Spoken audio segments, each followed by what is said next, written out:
Hello, and welcome to Safe Space. I'm your host, Chris Edwards, and this is the show that's dedicated to people of color in the LGBTQIA plus community. I've got another amazing guest for you today. She is an organizer, a professor, a writer, a culturist. So she's written for publications such as Ebony, Essence, Bitch, Madame Noir, and she's also written for Chandelier. Ladies and gentlemen, welcome, Josie Pickens. Hello, how are you today? I am great. I'm excited to be here, and thank you for inviting me to come on. Thank you for accepting. Oh my gosh, it's such a pleasure to have you on. So, the format of this show is we kind of explore people in the LGBTQIA plus community, see what their journey's been about and how they've gotten to this place in their life. So, we've never really actually had the opportunity to really interact. We had a brief conversation a couple weeks ago. So I want to kind of start from the beginning and talk about your journey and what it's really meant for you as for someone who identifies in the community, where you've been and how you've gotten to this place. So talk a little bit about yourself and your journey. Oh, where do I begin? So From the beginning. From the beginning, I think like most queer folk, we understand our queerness at a very early age in the same way that people who are straight understand their straightness at an early age. Like as soon as you kind of begin to feel attraction, you realize who you're attracted to. My queerness, I think, is something that has always been present. I think I started to have more deep questions about it as I moved into like my teenage years and my young adult years and had those experimentations. I think that I realized very early that in the same way I was attracted to many different types of people, I consider myself to be sexually fluid or pansexual. For me, it's about energy, it's about vibe. I can have attraction and connection with anybody, regardless of how they show up. So that, has been a bit challenging over the years to try to figure out, okay, where am I? And to have to explain that to people. We have our ideas about bisexuality and pansexuality in straight communities and even in queer communities, right? It's like, oh, these people who just can't make up their mind, or they just want to do it all, or they're hypersexual or whatever, when really it just breaks down to attraction. I think that for much of my life, I was in relationships with straight men. As I got older and I wanted to explore different types of relationships, I really kind of started to do that maybe really late 30s. I'm 47 now. Okay. So I always tell people I'm a baby gay, even though I'm 47, And I think that it has less to do with attraction and even dating, because I've always kind of dated whomever I wanted, but more so about finding community and building community. And I feel like that is really that part of the journey that people don't talk about, how important it is. Some people find community and in that find their understanding of queerness at a younger age. Some people find that at a much older age. So right. I tell people I'm just beginning to really, really figure myself out as far as being quote unquote out, which I feel that, I hate using language of out because I'm more like, hey, it's a calling in process for me. Yeah. So I want to explore that a little bit because one of the things I harp on a lot, when I talk about myself and my story, I never say that I came out, because it's more, for me, it's more of I let people in.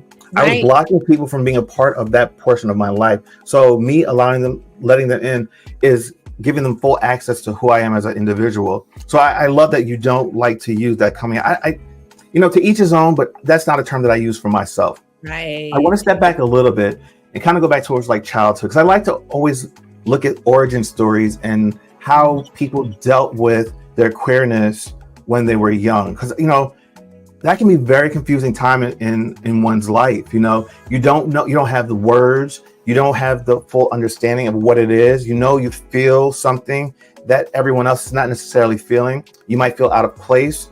How was it for you growing up, and how was it at home? Like, were you in an environment where you felt open enough to say, "Hey, this is who I am," even if you didn't necessarily know exactly who you were? Talk about that a little bit. I think that I was always a kid who was going to do what she wanted to do.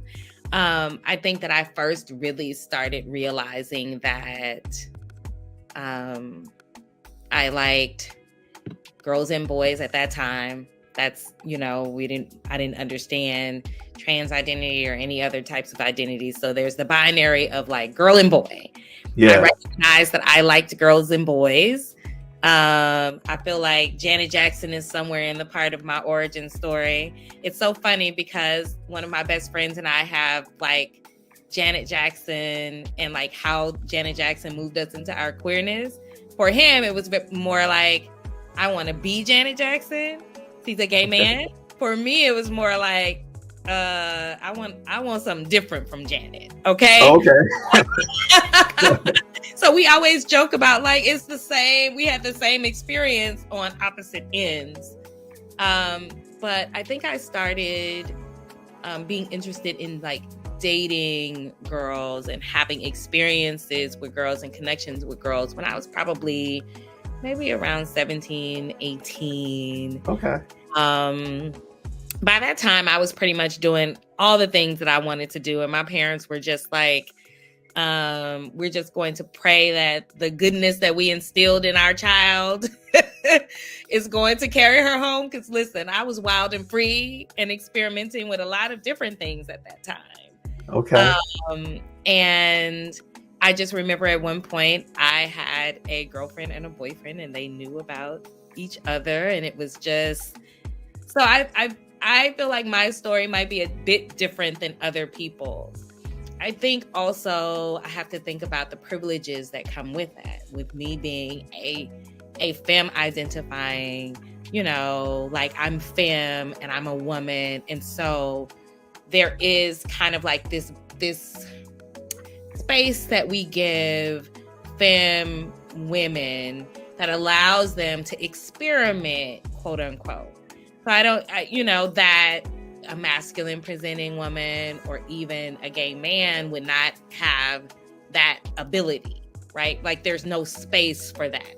Absolutely. Experimentation. So I understand my privilege in that. And so because I had that privilege, I think I was able to kind of move around and float. And it was just like, oh, she's just out being a butterfly. She's just out experimenting. Yeah. So I didn't have a lot of challenges at home. I think I was actually, quote unquote, outed by a friend of a woman that I was dating when I was probably about 19 or 20. This was back in the day of, remember my age, back in the day of caller ID and house phones. Okay. And the woman that I was dating was at her best friend's house and had called me from their phone. And I must have called back or something. And the best friend's girlfriend was going through the caller ID, I guess, calling back toxic crazy, calling back phone numbers that had been in the caller ID because she was trying to check to see if her girlfriend was cheating or whatever. Ended up calling my mama's house. And ran it down to my mama, okay? Wow.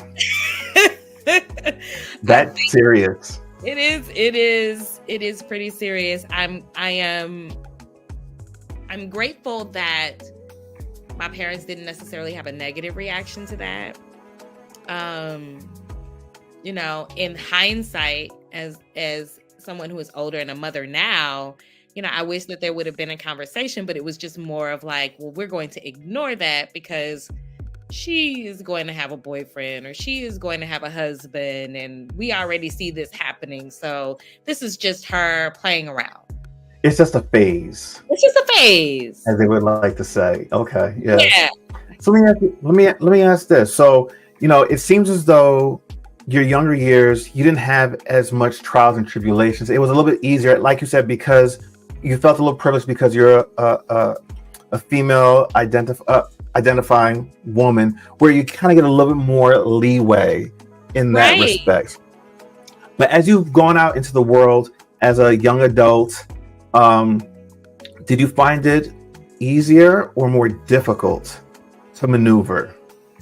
I think that I found it, I really feel that issues around my queerness are really kind of just beginning to, I guess, have an impact. As I said, I think that's more because I'm in community now. I'm doing advocacy in community.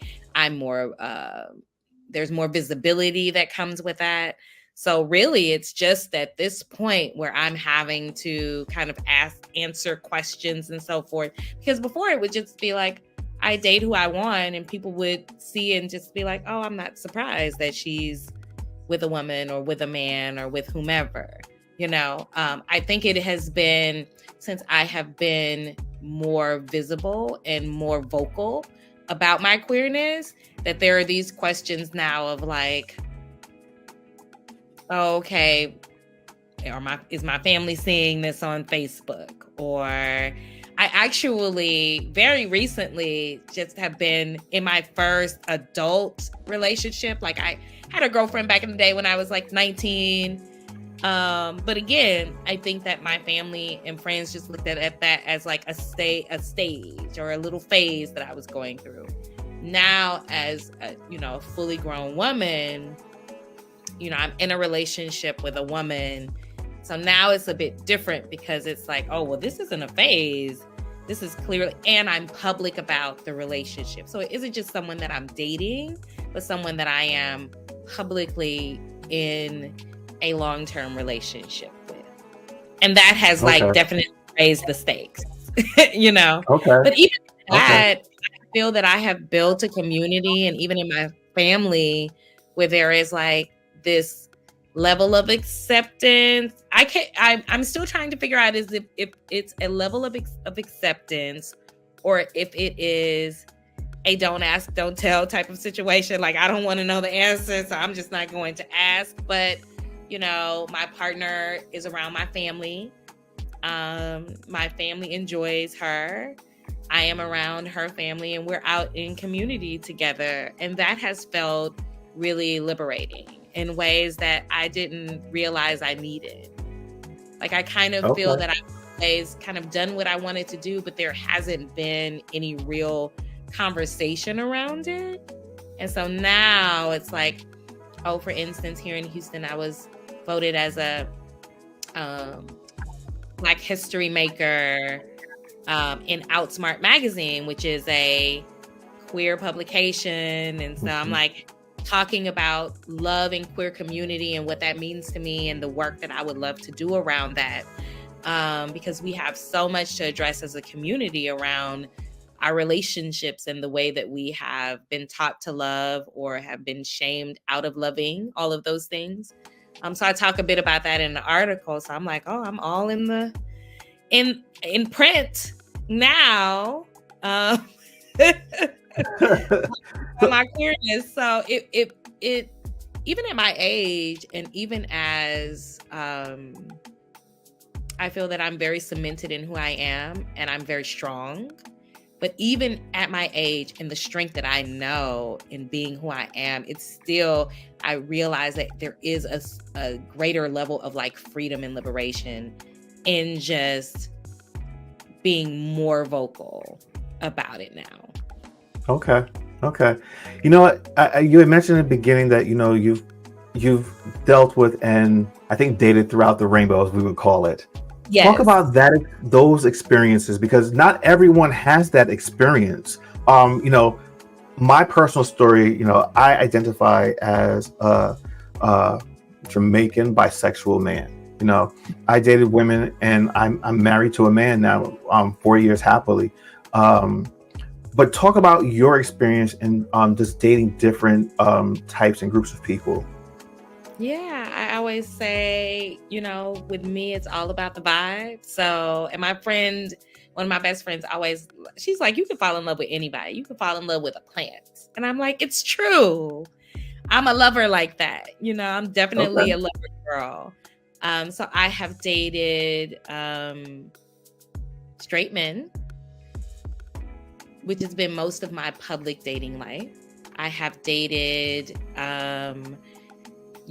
lesbians, bisexual women. I have dated or have had interest bisexual men. I have dated a trans man. So yeah, I'm really pretty open to, I feel that gender and sexuality are fluid.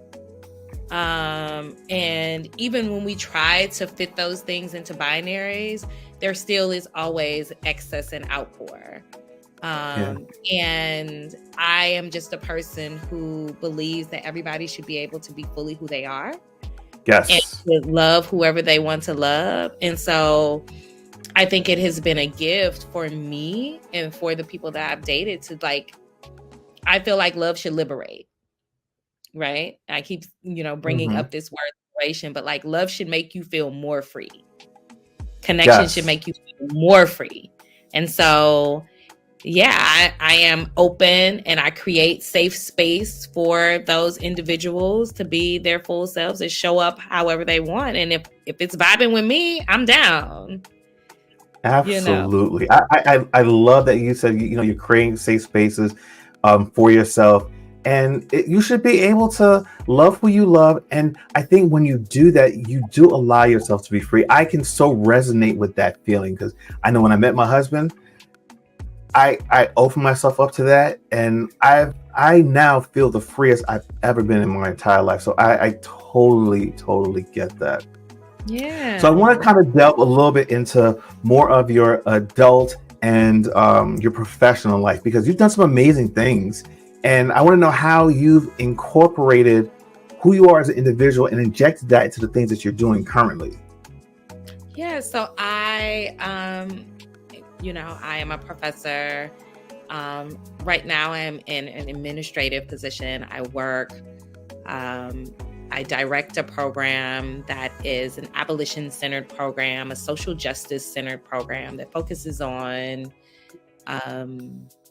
child welfare system. So there is that work, which also is love work for me. I always tell people all of the work that I do, whether I'm writing or speaking, organizing work, even teaching, for me, this is all connected to love, not only things that I love, but like a love language, particularly to Black folks. Yes. Many years, I was a professor at an HBCU.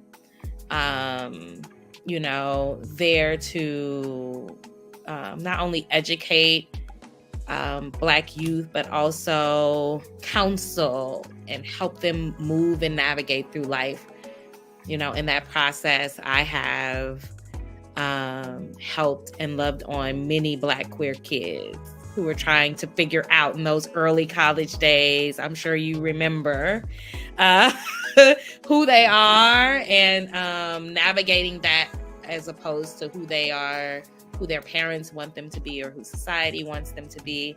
So I really enjoyed that process. I'm not in the classroom right now. I'm doing administrative work and I miss my babies very much. The organizing at work that I do is around social justice, and that includes everything from issues around Black families and Black motherhood to working with Black queer youth, to just working with Black queer folk and community all together. And so I show up as my full self all the time, or I try my best to. Mm-hmm. And I find that people, for the most part, are accepting. I think it is when I recognize at a very early age, and I have cemented that through a very rigorous and long therapy process, that people are more accepting of who we are when we are able to navigate our own shame. A lot of times what holds us back from acceptance is our own shame, as opposed to how other people feel. Not always, of course, but a lot of times we hold back who we are because of the shame that we've connected to it. I really have no shame. And I guess a lot of that, again, comes from the privilege I've had of just being able to be myself in the world. So I don't enter rooms or enter conversations feeling shame around any part of who I am. I'm a Black womanist, abolitionist. I am queer. It's a long list. And everywhere I go, I show up with all of those parts of myself because that is who I am. And it has definitely been, I'm very grateful that I have the opportunity to do that because I understand that for so many people, that isn't possible. I was reading very recently about what's happening in Ghana around their anti-LGBT bill, and it just breaks my heart that in 2024, people really have to live in fear of having their lives taken because of just who they innately are. Yeah. So here's something, you stumbled into something where I don't really talk about too much on this particular platform. On other platforms, I'm very political. And anyone that knows me, I'm very political. Yes. But I think since you touched on, I want to go there a little bit with you. Mm-hmm. What is your take and feel on the current political climate in this particular country? Because when you really look at it, there's been so many strides that we as people in the queer community have made over these years. And over the last several years, because of certain individuals and group of people now, they're making it extremely difficult, creating bans, on books. Yeah. Florida is a leader in it, just banning, not being able to talk about LGBTQIA plus things. Right. What's your take on it? And what are some of the things that you're doing to help push this forward? I work in a lot of different, or I advocate in a lot of different communities. And I feel that, this right-wing conservative kind of push that the country is under is really making it dangerous for everyone. Whether you're Black, think about whether you're a woman, Roe versus Wade and the kind of rescind of that. When I think about anti-trans legislation and the Don't Say Gay legislation, what is happening in our schools, it is definitely a scary time to be a marginalized person, regardless of where your margin lies. Mm-hmm. And the work that I try to do is to bring as much education as possible to just the general public and society to just allow people to understand what's at stake, the danger. For instance, I do a lot of work where I connect with trans women and try to create conversations where cis and trans women can come together because we truly are fighting the same fights. We're both fighting about body autonomy, right? And being able to have power over our bodies, whether we are, cis women or trans women. So that's something that I am passionate about, very passionate about trans youth and the experiences of LGBTQIA plus youth, period. Yeah. Because what we know, particularly about Black LGBTQIA plus youth. I be trying to get all the letters in. What we know about these youth is that they just, any type of disproportionate harm that we can think of, they face at alarming numbers. So if we're talking about everything from being separated from their families, being in foster care, houselessness, mental health issues, access to education, their, movement in and out of the prison system and prison industrial complex, all of those numbers are even further disproportionate than white youth, of course, and particularly even, Black straight youth. And so I really looking at the youth is something that I'm very passionate about. I actually am working with a local organization to try and create a youth council that will be looking at all of these different legislations. I live in Texas. So you mentioned Florida, but Texas is like, Texas is just as bad. they are neck and neck. Yeah. So working with Black queer youth particularly, so that they can find their causes and find their voices and understand the legislation that is happening and figure out what kind of policy and advocacy work they can do to either upend and end that legislation or to introduce new legislation that is going to be beneficial to not only them, but those that come after. So, yeah, it is just about being the change, because there's no other way around it. These things are not going to change themselves. No, they're not. And I commend you and anyone that plays a role in helping our youth and helping other individuals, because it takes a community, it takes a village. Mm-hmm. And I believe anyone who has any type of platform owes it to pass it forward and to help in some way. You know, I look at this, what we're doing right now, as a platform and a ways for me to get the word out about people to other people, you know, shining a light on you, your story, where you've come from, what you're doing now.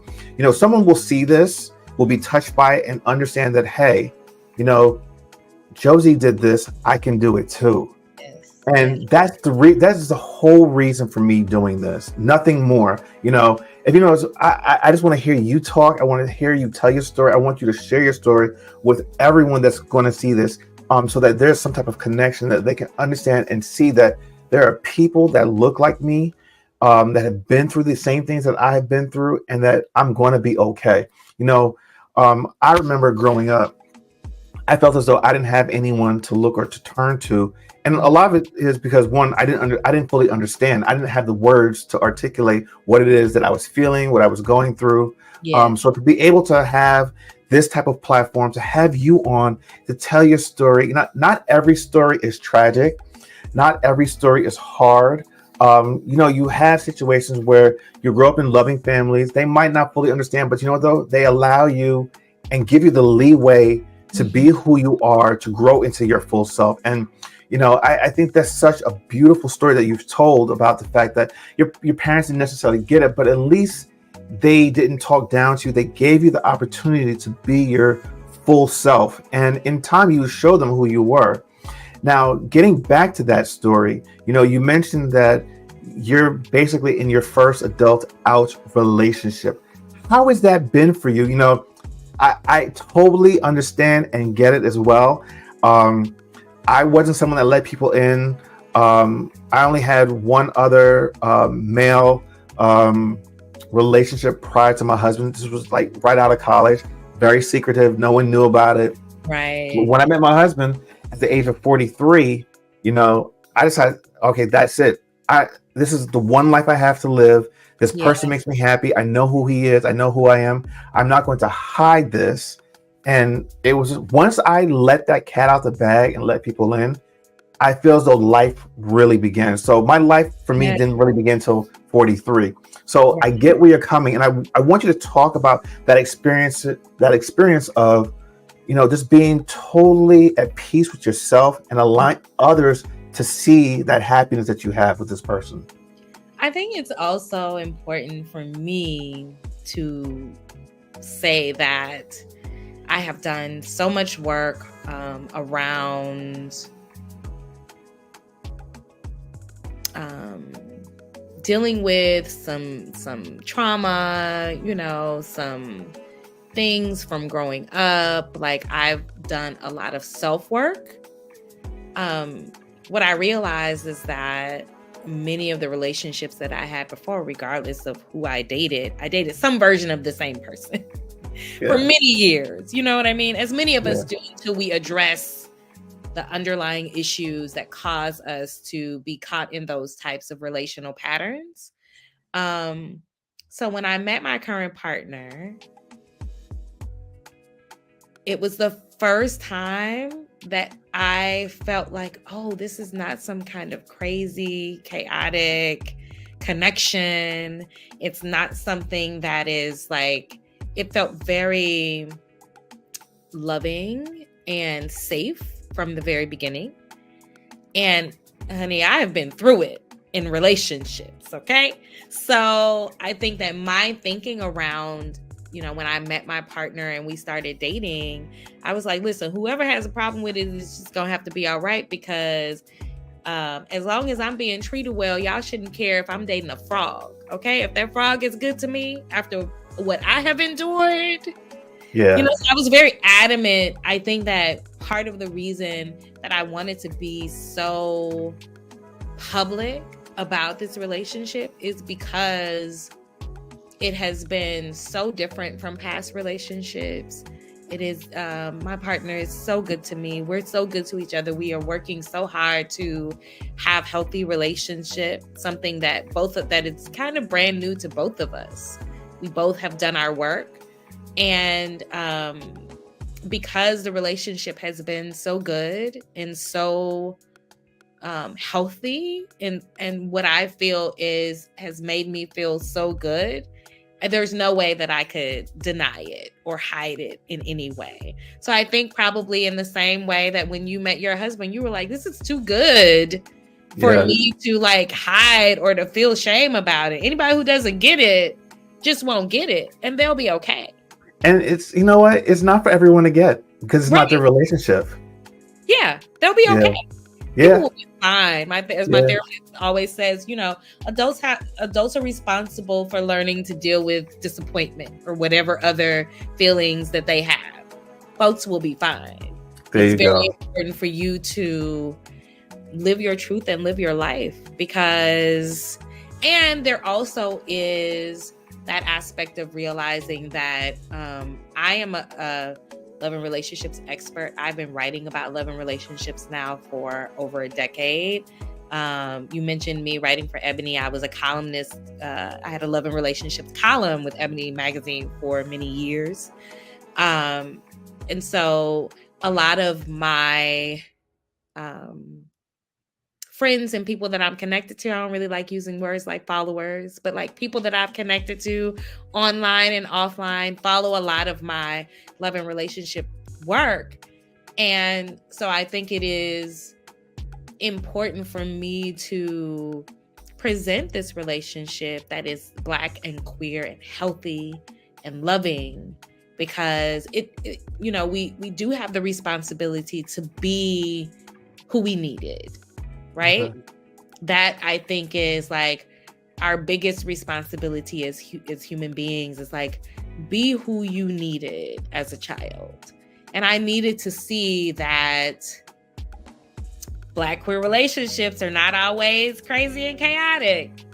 They are not always harmful. They are not always like riddled with shame and something that has to happen in the shadows. Or toxic. Yes. Or that there are Black queer folks who are successful in a number of ways and are with each other in these like healthy queer relationships. I think that my vision of like Black queer relationship was just that it didn't really exist, or if it did exist, it wasn't anything that I looked at as like healthy and long lasting.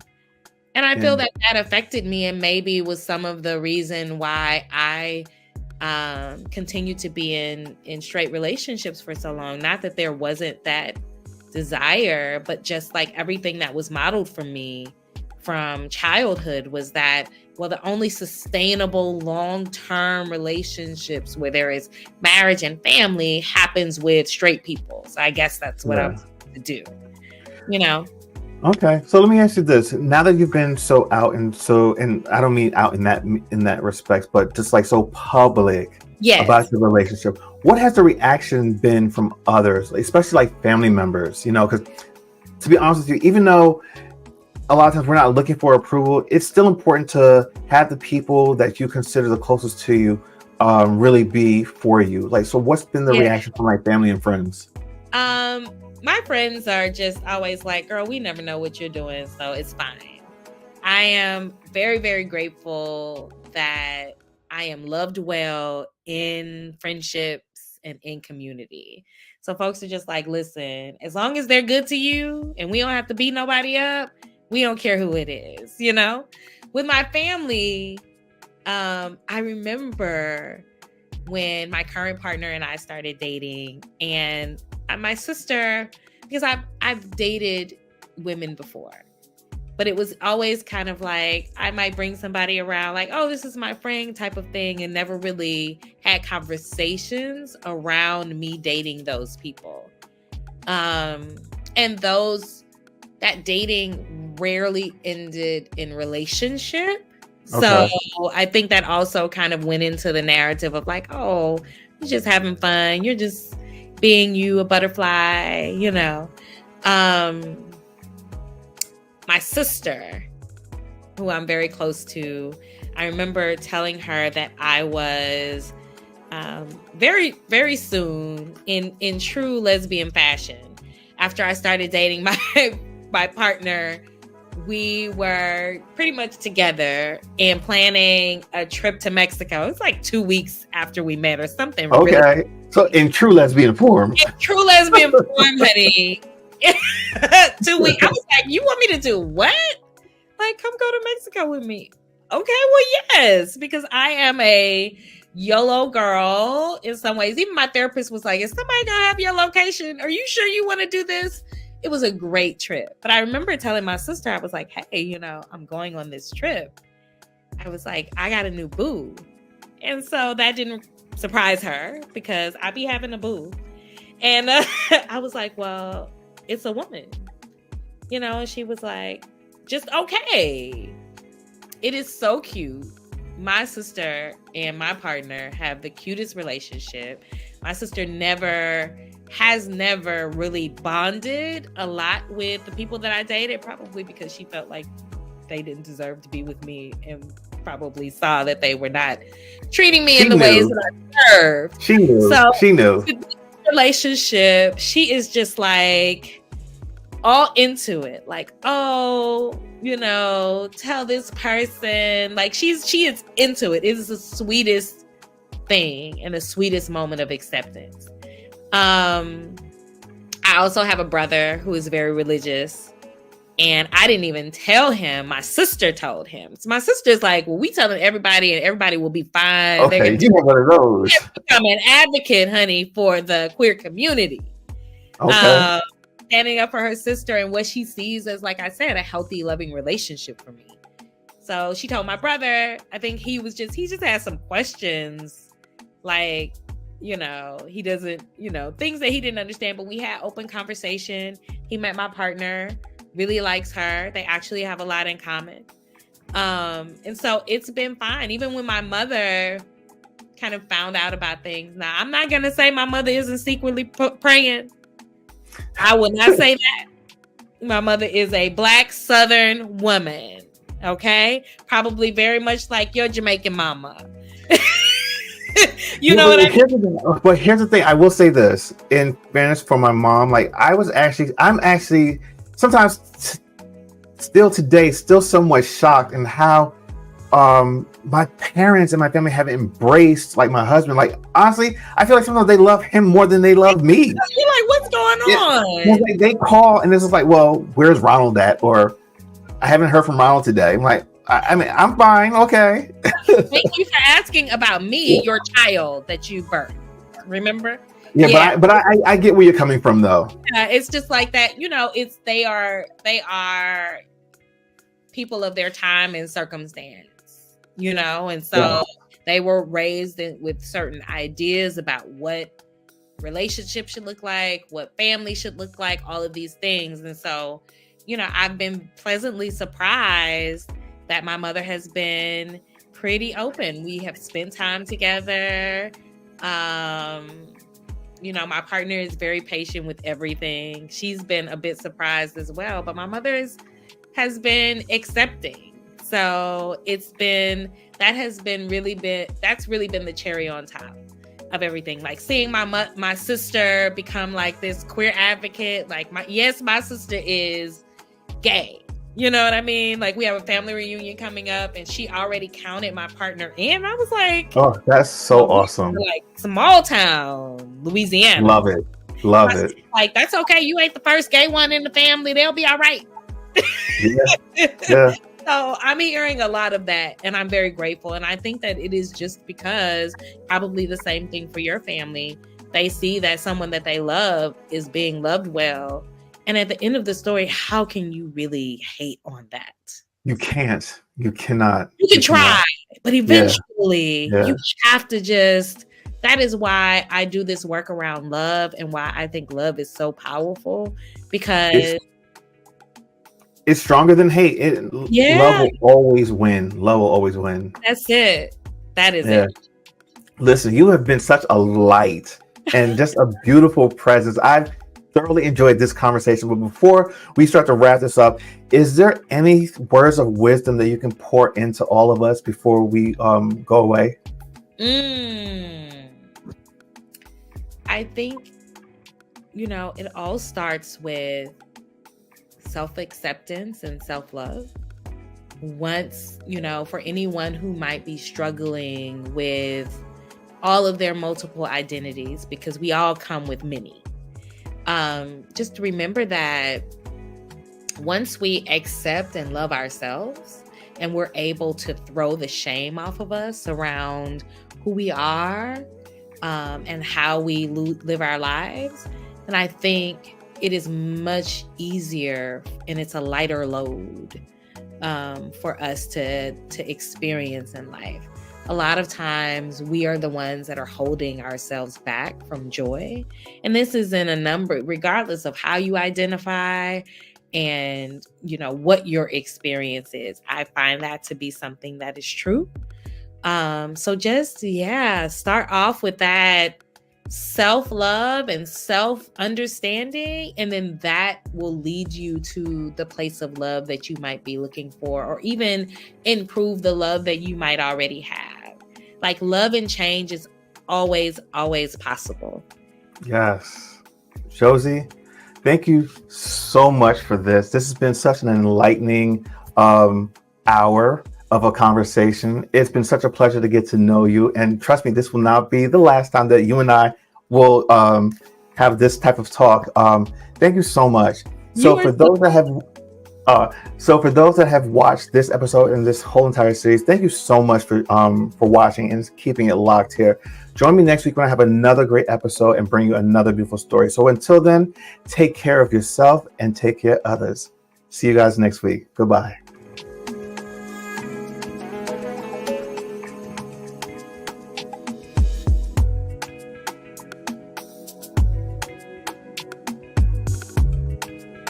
Thanks for watching this show on Indecent Media. Now, if you're watching here on YouTube, make sure to subscribe, like this video, and hit the notification button so that you can get notified when we drop new videos every week. See you guys next time.